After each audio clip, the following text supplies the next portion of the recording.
Muna ho tayo ng update sa traslasyon. Nasa linya natin ngayon si BNC reporter Lydia Bonso mula naman sa Taft Avenue. Lydia? Benji at Raya, sa kasalukuyan, andito tayo ngayon sa Taft Avenue kung saan tanaw natin ang paggalaw ng andas sa Finance Road. Bandang 6:50 nang maaninagan natin ang andas dito.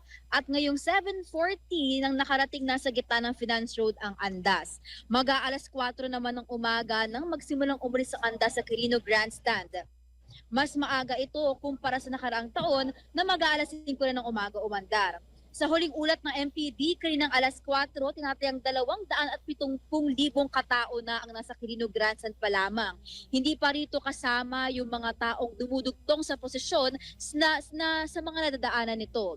Kahit na ipinagabawal na o pinipigilan ng pagsampa sa andas, ay may mga ilan pa rin na talagang sumasampa para mahawakan at makita ng mas malapit ang imahe ng Poong Moses Nazareno. Balik sa inyo, Raya at Benji. Thank you, Lydia. Sinasamba